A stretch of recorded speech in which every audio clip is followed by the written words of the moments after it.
Story 1 by Reddit user Sufficient Research 47. My dad was a swinging bachelor in the 60s before he met my mum. He'd go scuba diving in the Caribbean, skiing in Canada, and all sorts of adventures with his group of buddies. For his bachelor party in 1969, they all went to Florida and rented a boat to take to the Bahamas.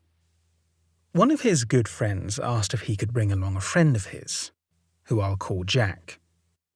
My dad said sure, but found Jack to be pretty square.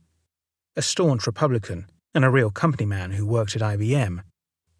They got along okay, but didn't quite hit it off as friends. My mum doesn't even recall asking Jack to the wedding, though they saw each other once or twice at a friend in common's house, which would have been in the early 70s. Shortly afterwards, Jack got transferred and his family moved across the country. This would also have been in the early 70s.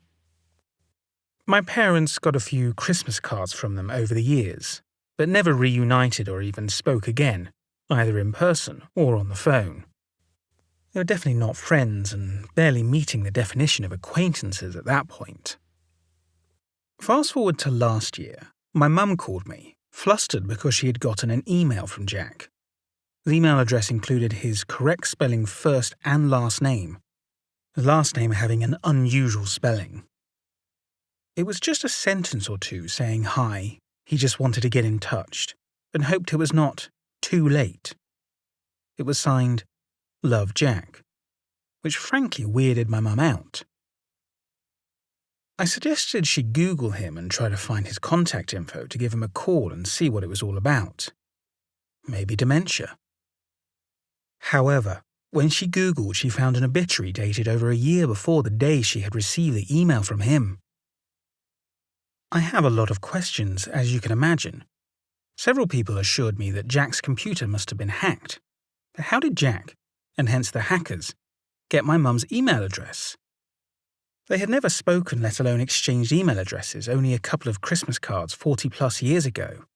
And my mum's email address does not contain her first and last name. It's a combination of her favourite flower, some random numbers, and the name of one of our cherished family dogs. There is zero chance Jack could have guessed any of that. And the friend in common passed away in the 80s, so it definitely wasn't him who gave Jack my mum's email address, since it didn't even exist then. Also, I did some research and the email address used by Jack is linked to a house in the small town he lived in, and the white pages indicate that a woman with his wife's name still lives there. What am I missing here? I had my mum forward me the email from Jack, and I responded to it with a simple, "Is this you, Jack? What do you want? Please respond." It has been months, and no one answered. In an effort to tell this story as accurately as possible, I decided not to rely on my memory. Instead, I went back to the original email from Jack, as forwarded to me by my mum right when it happened several months ago. It reads exactly as follows. No more, no less. Hi. I hope you get this on time. Can you do me a favor, please? Love, Jack. Story 2 by Reddit user MKBA20. Just to give you guys some context, I was in my bedroom on my bed watching a movie on my tablet and eating a Toblerone bar. As I had already eaten half of it, I felt I needed something to drink. I went to the kitchen, grabbed myself a glass of milk and headed back to my bedroom to continue the paused movie. As I was lying back in bed, kind of half sitting, half laying down, and I remember this clear as water, I placed the glass of milk on the little table by my bed and grabbed the chocolate bar to break a few more pieces before the movie, never looking away from what I was doing. 2 pieces slipped between my fingers and fell to the floor. I saw them hit the floor, then spit out into different directions, one under the bed and the other under the table. On a side note, I have nothing under my bed, just free space that you can see across to the other side of the room, and my floor is all white. Since I have a dog, and the vets warn us that chocolate is like poison to dogs, I immediately jump out of the bed to get to the chocolate before my dog did, although he wasn't with me then. I mean, That chocolate is dark-coloured and the floor is light-coloured. Impossible to not immediately find it, right? Well, so I jumped off from my bed in search of the chocolate pieces, only to find out they had completely vanished. I grabbed my phone to use as a flashlight, even though it was around 2 p.m, the blinds were fully open and it was a beautiful sunny day outside. Swung it around the floor for 5 minutes hoping the extra light would help, only to come up empty-handed. I told my mum what happened and she helped me move the furniture in the bedroom because she was also afraid my dog would eat the chocolate. So we were at it for a good 25 to 30 minutes. My mum even asked me if this was some sort of prank and I swear it wasn't. But the chocolate was never found. And we eventually gave up. This happened about 2 or 3 years ago, and from time to time I will look around for the chocolate and remember about that half hour when all I could think was, how is this possible? Or, no way. Since then I have moved the bed around a few times. I get bored fast of room layouts, and I never glimpsed at the vanished chocolate ever again. I hope you guys enjoyed my story as much as I enjoyed sharing it. Thank you for reading. Before I continue to the next story, I just want to say thank you for choosing to watch this video, and I hope you're enjoying my narration. If you are, go ahead and subscribe to my channel if you don't already. Like this video, and leave a comment to help my channel to grow. Thanks again. Story 3 by Reddit user Dis for Work. This happened yesterday on my way home from work. It was a 4-lane divided road with traffic lights every few hundred feet and openings in the median for people to cross into neighbourhoods and shopping centres and such. I'm in the right lane, which is moving faster than the left lane. That's important. There is a cop in the left lane, just forward of me, that I'm slowly gaining on as my lane is moving faster. It's getting dark and it's overcast. I look over at one of the turning lanes and there is a silverish blue Honda Prelude in absolutely immaculate condition, waiting to turn left and cross my lanes of traffic. It didn't have its headlights on and I said out loud to myself, well, I guess the cops don't care about idiots with no headlights on at night. I look at the driver to see if they are as dumb as I think they are, and it's this tiny little old lady. I say, well, go figure. Old person driving. Now mind you, there are miles of rush hour traffic, so that Prelude would have to wait a while for the main road traffic lights to change up ahead to get an opening. Up ahead, in the left lane, there is an 18-wheeler, which I assumed is why the right lane was moving faster. The cop switched lanes and is now in front of me. We catch up to the 18-wheeler, stop at traffic lights, light changes, we start going, passing the 18-wheeler. In front of the 18-wheeler was the Prelude, with no headlights on. The cop hit his brakes and drove next to it for a few seconds. I saw him do a double take. I think he noticed it too. Then caught up with the traffic in front of him. I'm tripping at this point. No way can it be the same car I just passed a mile back that couldn't possibly have merged into traffic and made it past me, and then in front of the 18-wheeler we were all trying to pass. But it was. I look at the driver and it's the same little old lady driving, doing 15 under the speed limit. And that is what was holding up the traffic in the left lane. The 18-wheeler was on her ass, but she refused to speed up. Story 4 by Reddit user XThankYouFishX.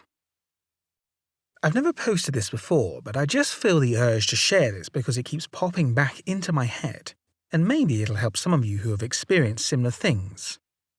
I run a small business with my dad that pressure washes in Florida, and we did work on a local church one day just a couple of months ago. I was about to start on my last part of the courtyard, and I could hear a helicopter coming from the east. It was coming from behind me as I was walking toward my machine. I looked up, as I always do because I like to be aware of my surroundings, and I saw the helicopter flying overhead.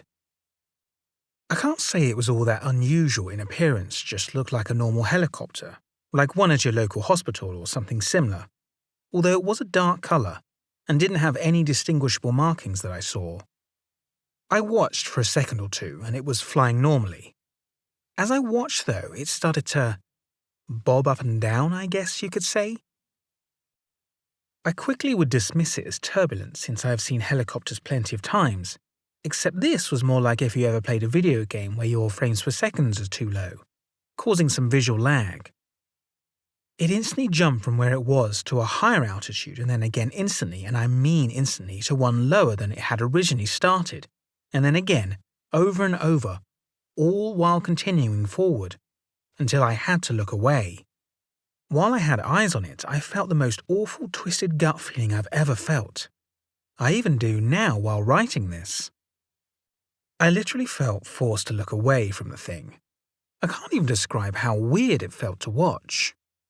By the time I looked back, maybe a couple of seconds, it had gone far enough away that the trees had obscured my line of sight. I asked the only other person who was still there, my dad, and he said he didn't look up to see it since he was working on the concrete on the other side of the courtyard. I know I didn't imagine it, but I'm still in awe of the ridiculousness of it happening at all. Any insight is welcome and appreciated. Story 5 by Reddit user DJH1982. Something weird happened to me once back in 2001 or 2003. I was in the Navy and our ship, the USS Philippine Sea, was deployed for training just north of the Bermuda Triangle. Anyways, I'm sitting there in sonar control for watch standing, watching the sonar display when the rest of the division files in for the morning muster. After the division was dismissed, my boss hands me a sheet of paper and asks me to sign it. It was a health risk screening form for the PRT the crew would have to undergo upon returning to port, Mayport, Florida. I asked to borrow his pen so I could sign the form. Mine was out of ink, and then I handed it back to him. 5 minutes later, the whole thing repeated itself. I don't mean like déjà vu. I mean like reality itself repeated on a loop. My boss walked up to me, handed me the same form, and I was annoyed when I asked about why he's having me sign the same stupid form again, tired from the long night. He looked so confused. Once again, I asked him for his pen and signed the form. I was baffled. Throughout the rest of the day, I asked him repeatedly if he had pulled a prank on me, but he continued to deny it. Finally, at the end of the day, he realized that something strange had indeed happened to me. I guess he realized after a while how genuine I was being and knew that I wasn't given to exaggeration. I told him about the glitch and how no one else seemed to notice it. Was it our ship's close proximity to the Bermuda Triangle? Who knows? It never happened to me again. But it did happen. Story 6 by Reddit user Roniek117. So this just happened. Could be nothing, but it's weirding me out. Tonight I was having a conversation with my wife. She checked her phone and asked me if I was sitting on my phone, which I checked, and I wasn't. It was in my front pocket. She told me she had a missed call from a private number and they left a voicemail. We listened to the voicemail, and it is a recording of me talking from the conversation we were just having. I checked my phone and I had no log of calling my wife, and my caller ID was turned on.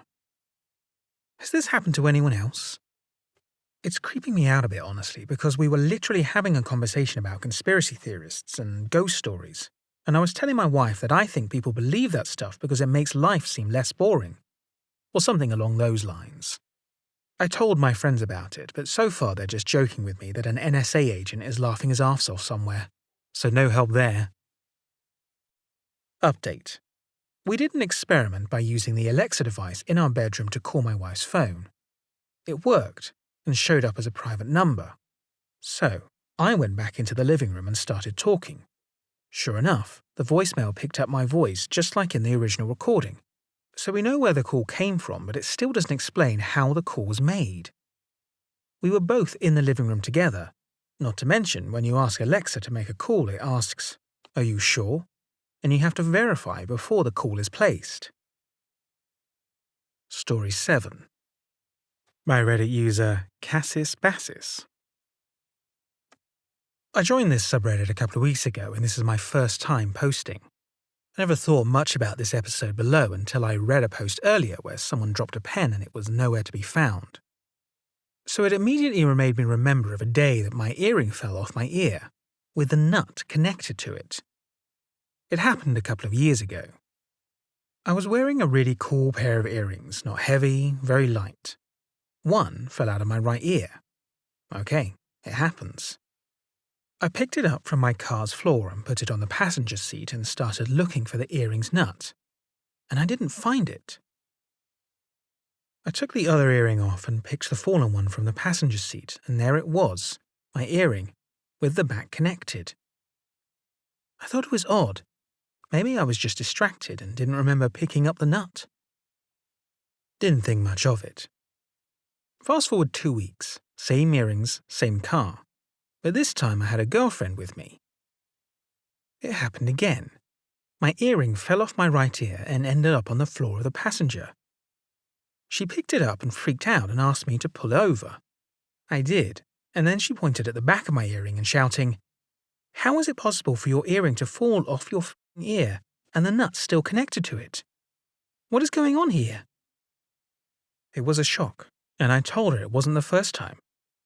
She asked me to turn around and take her back home because she needed to process it. And I went about my day. And I never wore those earrings again. Story 8. By Reddit user Okoi. A little while ago, I'd say over a year ago, I was standing in a hallway in my house where there are 2 doors on the right-hand side going down and a door at the end. Where the first door was the pantry, and the second door was the bathroom. I was standing by the pantry door. I think I was debating what food I wanted or something. And my dad had taken my dog, Mason, for a walk. The door at the end of the hall opens into a mudroom, which then has a side door where we usually go in. Well, I heard the sound of the door open and I heard my dog's collar jingling, and then the door at the end of the hallway opened up, presumably by my dad, and I saw my dog Mason run down the hallways, and I put my hand out and pet him as he runs by. He continues on and I see him run in the direction of the stairs, and I assume he ran upstairs to my mum. For some reason I felt like something was off because he just ran forward like a simulation and didn't stop and say hello to me. So I called to my mum and asked if Mason was up there with her, and she said no, and that my dad hadn't arrived home with Mason yet. My heart stopped and I realized something was wrong. I waited, and later my dad came in and let Mason in. So my dad hadn't gone home and let my dog in, even though I had seen, heard, and pet my dog. 3 of my senses have been off, and I can't to this day understand how. At this point, I just accept the fact that we are probably in a computer simulation, or we are being experimented on. I've never hallucinated anything like that before, and I haven't since, but I can't get over it, and I won't let myself convince myself that it was nothing because it clearly was something. Story 9. By Reddit user narrate. One time I was driving with 2 friends, probably somewhere around 2 a.m. We were heading to drop off friend A. He was in the back seat and friend B was in the front. I had a 2012 Mazda 3 at the time with large clear windows. We ended up getting a bit lost during the drive, and we came up to a hill that had a sort of overlook to the right. No trees or buildings, just a clear open road and a clear view of the night sky. The moon was particularly large this night, not a supermoon, but it was a big, bright full moon that was easily visible. We were lost, yes, but still just enjoying the ride and company. We were just listening to music and talking, had enough gas and plenty of free time to figure out our way around to get back on track to our destination. I will typically gaze at the skies or moon often just to look up and look for strange things or admire the moon. I've also seen many strange, unexplainable light anomalies in the sky, pre and post this experience. Throughout this drive, I kept looking out at the moon as it was clear and bright, and I was trying to use it to help orientate myself in the hopes of finding our way. I again looked towards the moon, but this time I noticed something strange. I gasped and directed my 2 friends to look out, and all 3 of us witnessed a slow-moving line running from the bottom to the top of the moon. This line had basically offset the moon. The bottom portion beneath the line was slightly to the left, and the upper portion above the line was offset to the right. And as the line moved up and eventually reached the top, the moon had visibly moved position to the right. The best way to describe it is like a graphical glitch on an old TV. We all looked in awe as this line slowly moved through the moon. Slow enough for all of us to lock our eyes on this and watch and question it, and yell in excitement as to what was happening. Definitely one of the most shocking things I've seen, and I remember basically thinking and feeling that I'll never be able to forget that moment forever, having my perception of reality being changed from then. Story 10 by Reddit user Your Boy Jash.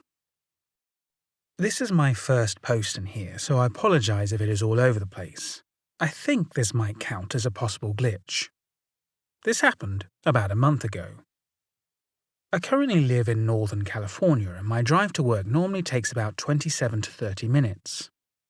I take the same exact route to work every day, and I'm a speedy driver. I tend to leave the house at the last possible second, and I drive as quickly as possible. Even on my good days, no slow cars in front of me, little to no traffic on the road at all, when I hit every green light, even going over the speed limit occasionally, the fastest I can get to work is about 24 minutes. I get up and drive to work around 6:30 a.m. every morning, and this particular morning started off pretty normal. It was cold and a little bit foggy. I left the house and looked at the time in the car and on my phone as I plugged it in. I always do this because I like to leave last minute, so I'm very conscious of the time down to the minutes in my morning and during my drives. It read 6:31 a.m. as I was backing out of my parking space. I'm driving like normal, and about 7 minutes into the drive there is a pretty empty back road that I usually drive on for about 6 minutes, and as I'm driving through it, it gets intensely foggy. The fog didn't surround me, I could kind of see it ahead of me, which is pretty normal because I live near the Bay Area and it's pretty common to be intensely foggy in some areas around here. Anyway, I'm driving through and I can barely see 2 feet in front of me, and I naturally slowed down. Drove around 45 miles per hour due to lots of cows and animals crossing in the area. It began to feel very eerie because I felt extremely alone. Normally I'm stuck behind a few slow-moving cars in the mornings, or I pass several coming the opposite way, but this time there was nothing. No cars, no lights. I didn't think much of it other than the eerie feeling, but it seemed pretty normal to me, so I kept on driving. I know the drive very well, so I know exactly what turns to take and what stop signs, etc. I literally only make 3 turns the whole drive. So I continued the drive like normal, and finally the fog began to clear as I approached the front gate to my work. I flash my ID card as I'm driving inside and I look at the time. I always do this to check how much time I have to get settled and change into a uniform. And the time read 6:46 a.m. I immediately felt strange and confused. How is it possible that the drive took me exactly 15 minutes when on my best and fastest days it averaged 24 minutes? Especially with the heavy fog and me driving more cautiously. I told my wife the story and she was a little skeptical and thought I was just driving fast. So ever since that day, I've been trying to beat that record, and I can't. One morning it was kind of foggy again and there were no cars in front of me, and I purposely drove fast the whole way trying to beat the record of 15 minutes, and the closest I got was 23 minutes, but it turned into 24 minutes as soon as I got to the gate. I'm still baffled at this, and I like to think there is a rational explanation to it, but I don't know. Of course, it happened to be intensely foggy that morning, so my mind goes to places like wormholes, etc. Let me know what you guys think or have experienced anything similar. Story 11 by Reddit user Locos. I've had a few surgeries over the years. A C-section, my tonsils removed, collective surgery to fix a bunion, got a few suspicious moles removed by a plastic surgeon with a local anesthesia. With all of these, I'd have the same reaction and experience coming out from these drugs. Mainly feeling a little loopy, chatty, but otherwise like myself. However, about 3 to 4 years ago I had the most unusual experience, and when I shared it with my husband, who was in my recovery room, it made the experience more unusual. I was out of surgery after having my gallbladder removed, awake and lucid. The hospital staff had brought me some light snacks to my room, and I asked my husband to read me some news while I ate. He obliges me, and I'm sitting happily nomming on my jello and crackers and sipping my OJ in the hospital bed, when all of a sudden, this feeling of urgency overtakes me, and I tell him, I need to lay down. Now. I repeat this 3 times, and this is where my story and his completely diverge. He said I suddenly started convulsing and my eyes rolled into my head. In a matter of seconds, the hospital staff rushed in, reclined my bed, elevated my feet, and I came to like nothing had happened. For me, I lived an entirely different life in an entirely different reality, where I was working at a lab in some sort of scientific capacity. In this life, I'm a designer. My husband is the scientist. I was making some adjustments on a machine I was very familiar with in that life, but in this life I couldn't tell you what it did. It was massive though, had a panel of about 12 feet long with lots of dials and buttons and switches.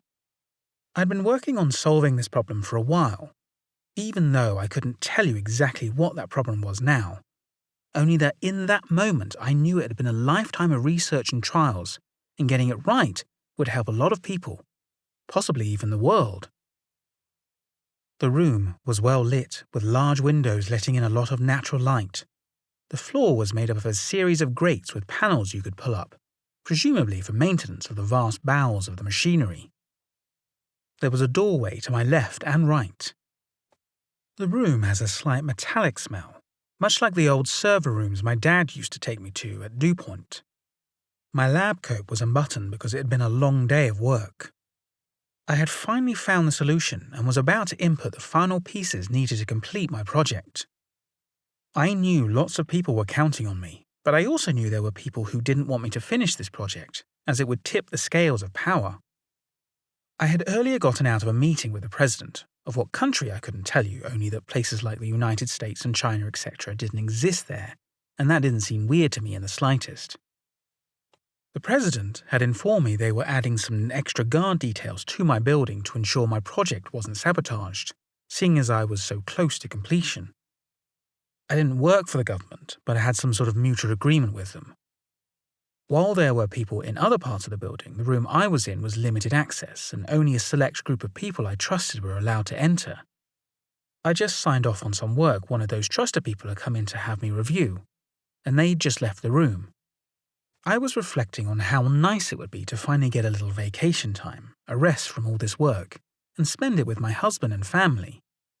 Side note, in this world my husband was the same person, but he stayed at home and took care of the family, and our family was different in that world. 2 kids, when I actually have 1. I was just about to do the final input and initiate the results, and all of a sudden, one of the grates in the floor opened up and pulled me down into the blackness by my feet. I came to with a start and saw all the people around me, and asked what was going on, and my husband explained what happened. And when I asked how long I'd been out, he looked at me oddly, and then told me it was only a few seconds. It took me a while to shake this horrible feeling that I had to get back there, where, whenever that was, to finish my work, because so many people were depending on me and no one else knew how to work that machine except for me. I've learned from some nurse friends that people can sometimes have this odd physical reaction to certain types of anesthesia when coming out of it, but no one's ever heard of the weird mental, which I felt very physical, experience I had in those few seconds. I sometimes get the odd feeling like that was the real world, and what I'm experiencing is the delusion. Ever since then, I occasionally experience these weird phantom noises just as I'm drifting off to sleep, but instead of bangs or other startling noises, exploding head syndrome, mine are odd electronic beeps and chirps. Nothing in our house makes these noises, which gives me flashbacks of that place I was doing important things. Thank you for watching and/or listening to this video. Again, if you enjoyed it, please go ahead and hit the like button, and if you don't already, go ahead and subscribe to my channel and select the notification bell so you don't miss out on any of my future uploads. Also, please leave a comment on this video letting me know what you thought of it. Comments really help with the YouTube algorithm and will really help my channel to grow. If you have a story you would like me to narrate, please email it to me at mrsinisterstories@gmail.com. If you want to support my channel even further, there are a number of ways you can do so. You can consider leaving me a tip for this video via my PayPal link, which is included in the description. Check out my Teespring store and consider purchasing one of my shirt designs. I have a new design with a Dogman, Wendigo, Skinwalker and Bigfoot all on a zebra crossing, like the Abbey Road cover from the Beatles. Some people have been asking me in the comment sections if I've done any audiobooks, and the answer to that is yes. On Audible there is a book, Punch by J.L. Punk, that I narrated. I do get a small royalty if you decide to purchase that. It's a revenge slasher horror novel that was a lot of fun to narrate. Lastly, the way you can really help me to grow is to share my content with anyone you might think is interested in it. Thanks again.